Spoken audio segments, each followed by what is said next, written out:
As the reports of insecurity and Christian genocide in Nigeria continues to gain global attention, former Minister of Transportation Rotimi Amechi, in a video now trending online, denied viral claims that he traveled to meet with former U.S. President Barack Obama, specifically to plot the removal of President Goodluck Jonathan from office ahead of the 2015 election over Christian genocide. Amechi spoke during a public lecture on Monday, stating that he never reported Jonathan to Obama and that the only place you can report a president is to the National Assembly and to God. Let's take a look. There's a video you people are showing around. Amechi them went to America. I never went to any America.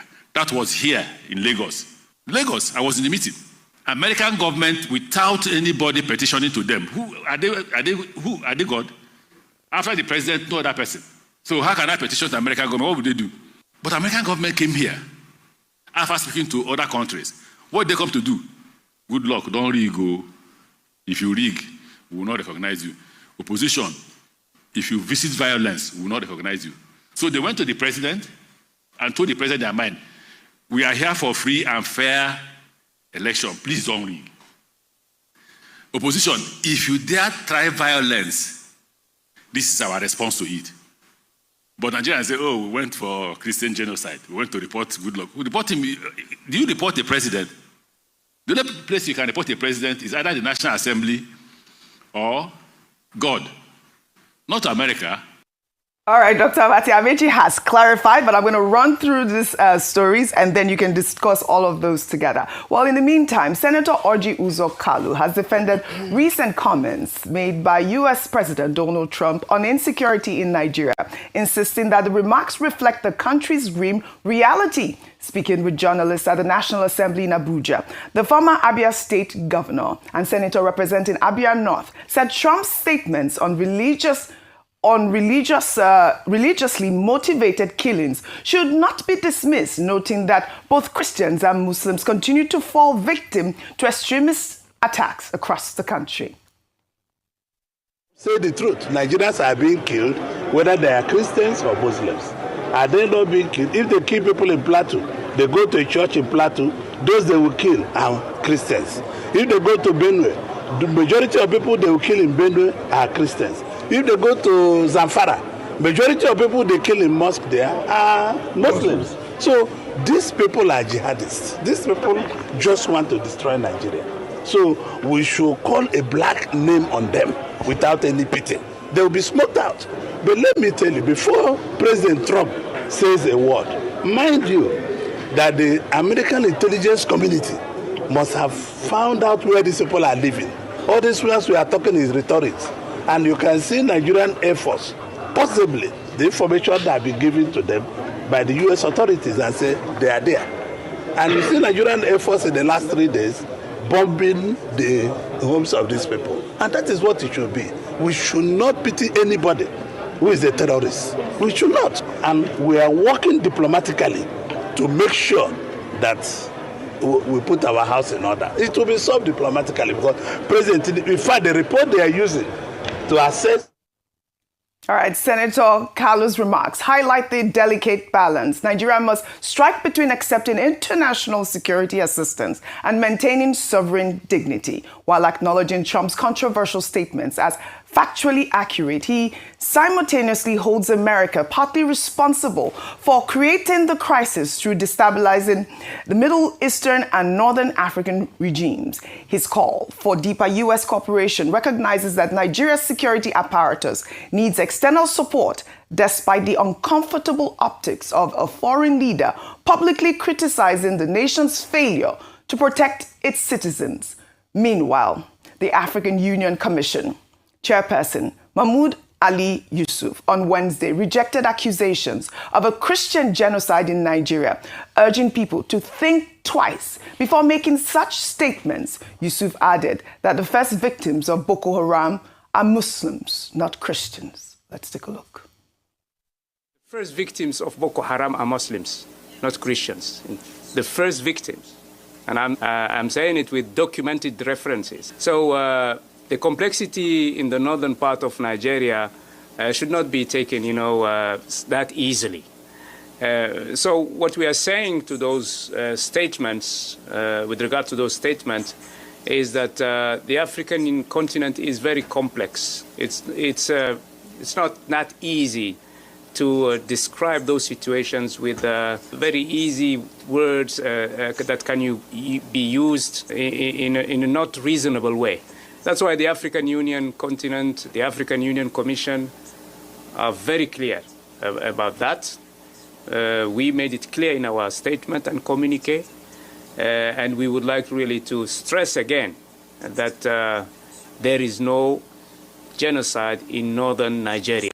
All right, Dr. Abati, the AU chair here, maintaining that there is no genocide in northern Nigeria, but we just heard Senator Orji Uzor-Kalu saying that those that are perpetrating this sort of crime are jihadists and they should be smoked out and we should actually give them the black name that they deserve. I'd like for you to tie in both comments, and also with the fact that, you know, there was that viral claim with Amechi saying that he went to the US to report former President Jonathan to Obama. Your thoughts? Well, I think that the clarification by former Minister Rotimi Amechi is useful to the extent that, you know, only yesterday the president was talking about misinformation and how that can create a lot of misleading, you know, thoughts and situation. But Mr. Rotimi Amechi himself, who is at the center of the story, has come out to say he did not go to any America to report President Jonathan to Obama. In any case, he doesn't have such powers to go and report the president of a sovereign country to the president of another country. And except anybody has any peculiar, you know, facts to the contrary. As somebody who was in government at that time, I'm not aware that, you know, one person can go and report President Jonathan to President Obama. What I recall is that, look, there were issues at that time between the Governors Forum. There was the Governors Forum at a time when Amechi was voted in as chairman, and there was this rival faction where Jonah Jang was voted in by 16 persons. So there was this dispute about whether 16 members are more powerful than 19 members within the Nigerian Governors Forum. So there was that tension, you know, at that level between Governor Rotimi Amechi, as he then was, and the Villa. But I do not think that the thing degenerated to the ridiculous extent of going to report to a headmaster in the United States. Yeah. But of course, that led to you know, disagreement between Governor Amechi and also the Villa, with some other issues, underlying issues in Rivers State. That's to the best of my knowledge. If anybody has any peculiar facts in that regard, the person should come forward. What I know is that Secretary of State John Kerry visited Nigeria also at that time. Yes. I think we received him in the Marina House. Yeah, you know, on that occasion, I was the one holding the microphone to introduce the two leaders. And, you know, the whole issue was ahead of the election. And the summary was, oh, America is interested. America will support the process. I don't know anything beyond that. Now, number two was Senator Orji Uzor-Kalu. Yes. Now, let's note very carefully. We made the point that the statement by the U.S. president should be taken as a wake-up call for the Nigerian authorities. The Nigerian authorities themselves, the Nigerian government, has issued a statement saying we are ready to cooperate with the United States to solve this problem. Now, Senator Orji Uzor-Kalu has not said anything out of that. I didn't hear him using the word genocide, but he reiterated the same point that the Nigerian government has also acknowledged, namely that there is the problem of insecurity, there is banditry, there is insurgency, there is terrorism in parts of the country. And he made the point that, look, Muslims are being killed, Christians are being killed. The responsibility of government is to ensure that everybody in this environment is safe. Yes. So before, you know, the message gets lost in translation that Senator Orji Uzor-Kalu is supporting Trump. No, that's not what he's saying. He's saying that we should listen to what Trump is saying because, as we say, Americanos. Yes. Whatever happens. Right. And he said before Trump would speak, he already knows everything. Based on intelligence. Yes. If there is cooperation, they can share that intelligence with the Nigerian authorities.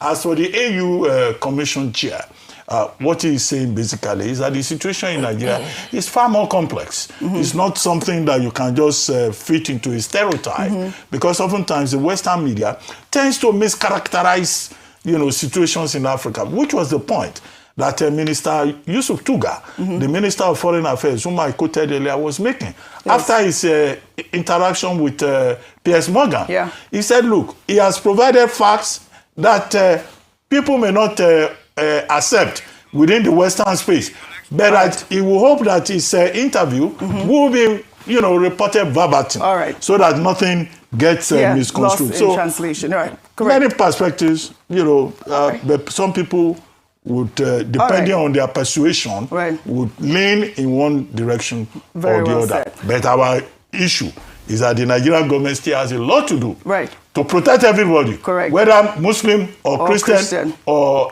what are those people very well said. We have to protect us. Animals. All right. So, Dr. Abati, you've said that you didn't hear Orji Uzor Kalu using the word genocide, but we've heard from other governors, state governors in Nigeria, using that term. Before I come to you, off of the back of the fact that the AU is maintaining that there is no Christian genocide in northern Nigeria. Well, in April, Plateau State Governor Caleb Mutfwang said that the violence in his state is not a clash between farmers and herders, but is a genocide instead. Let's take a look. What happened on the plateau is not a clash between farmers and herders. Please hear me and hear me well. What has been happening is genocide, and I want the international community to note it. We think we know those behind it. We are coming after them. Already a number of arrests have been made, and we know that those arrested are only agents of the masterminds behind these attacks. And we know that there are powerful forces behind them. By the grace of God, we will not only expose them, we will break their ranks. All right. As complex as Nigeria is, Rufai, we've heard from Plateau State Governor use that word genocide. We also heard from the former Benue State Governor. What's his name again? What was his name again? The former Benue State Governor, Autumn, actually used the word genocide to describe the killings in that area as well. You see, the truth is blunt. Yes. There is Christian genocide in Nigeria. No matter how we try to change the narrative, is it that they're not killing of Muslims, killing of Muslims, but there is Christian genocide. I've read the definition. Once you have the intent to kill, cause bodily harm, wipe up a group of people, is genocide. You see, the reason why all of them are running from the word genocide, because they know the tag it gives an international implication. That's the same reason why Israel was running away from that tag of genocide in Gaza. Yes. Like they run away from me, they don't run away from it. There's Christian genocide in Nigeria. Fix it and let the truth reign. Finish. Stephanie. Main point. That really is the main point. Christians are being killed in Nigeria. Nigerian government cannot run away from this. This is the actual fact, because we have heard from your constituents, pastors. We've taken stories from, Dachamo. We have seen proof. We have seen fact that Christians are being killed en masse. Huge numbers of Christians have died. Well, before we take our milestone story, let's highlight some more reactions to the public confrontation between FCT Minister TIØN WIKE and Naval Lieutenant A.M. Yerima in Abuja over an alleged illegal land allocation. The video of the heated exchange, which has since gone viral on social media, has generated millions of views online, with Nigerians creating memes, AI edits, and comedy skits, turning the confrontation into a social media phenomenon. Let's take a look at this. Doctor was acquired legally. Because I got an neglect. Will you stop that? I'm an integrity officer. Will you stop that? Sir, you cannot shut me up. Get that way. Shut that. You cannot shut me up. Who does that? You cannot shut me up. Will you shut up? You cannot shut me. I'm an integrity. Get that way. I was in school when you I am acting on order, sir. You are which order? Sir, you cannot show You are a me. big fool. Sir, I'm not a fool. You are a fool. I am not a fool. Shut up, will you stop? I am not a fool. You are a big fool. I am not a fool. You are coming close to I me. am not a fool. Because I'm an old man. I will just come out and it's like idiot. You are standing up. Shut up, big fool. What the hell?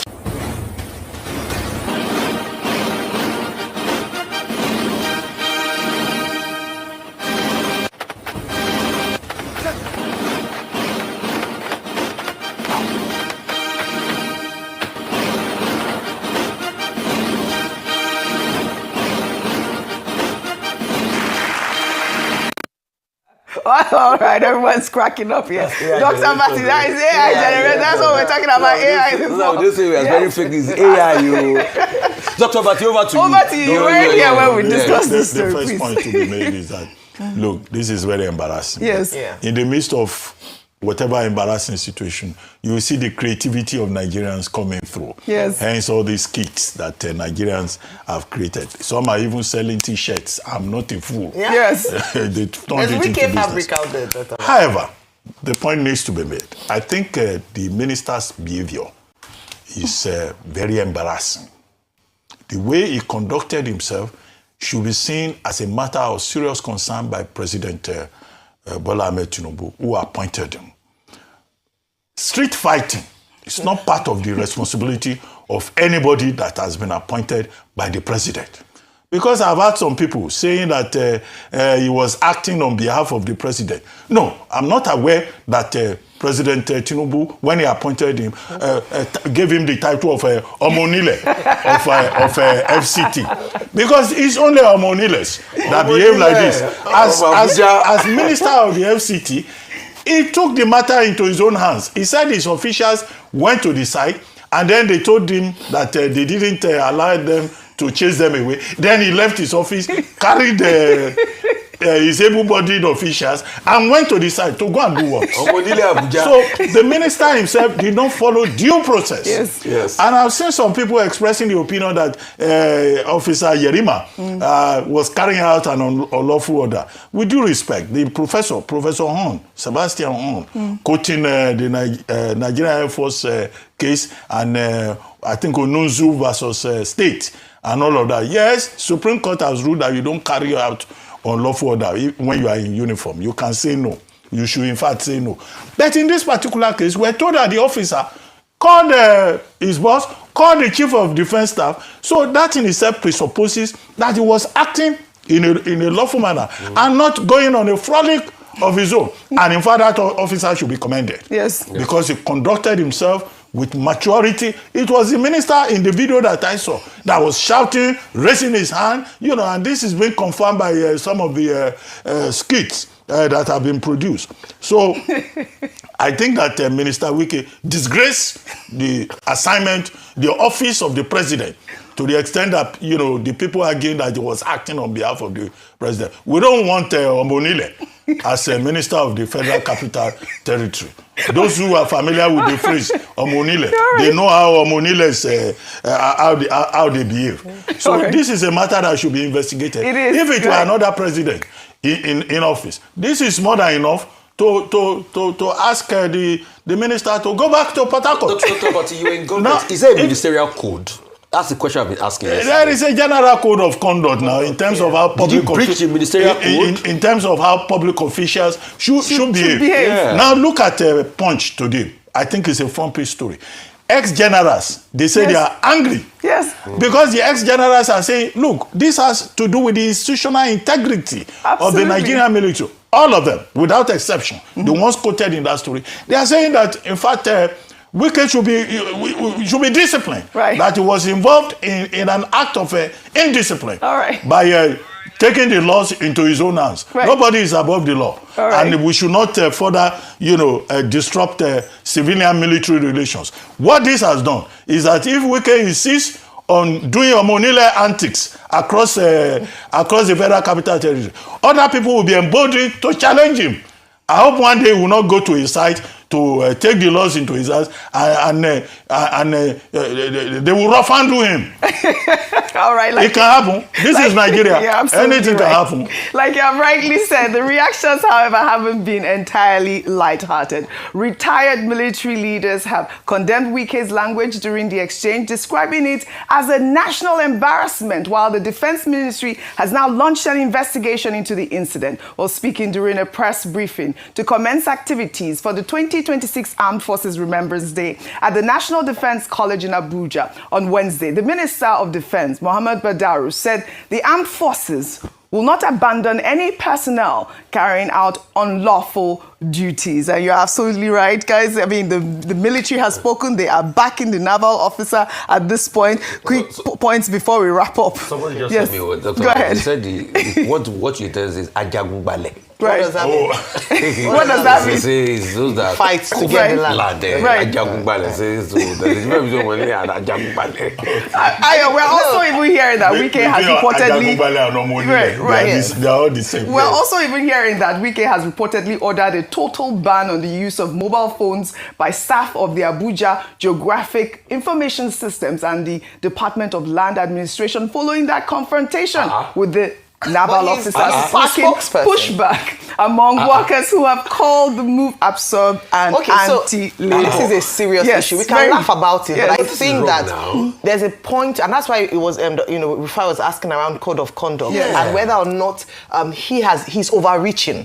Let's call a spade a spade. He's overreaching and he's acting like an emperor, and that's why people have tagged him that. And the reason why people cannot even see anything wrong with what the military officer did is that there's just a general dislike of the manner in which he has carried out his duties. Later on, I hear today at 12 noon, he has another press briefing. Oh, wow. Or shall we say call to his chambers or court to come and, so I think it's important for the president to step in at this point. This is it. No other minister acting them. I know styles are different, but he's overreaching, and I think that he treated that man with a lot of dishonor and disregard. And it was not just the man, it was the uniform he was wearing. No need to call an officer a fool. Ministry officials we have to go. should ignore Wike's directive. Because it's an unlawful directive. All right, I'd love to thank you all. I wish we had more time.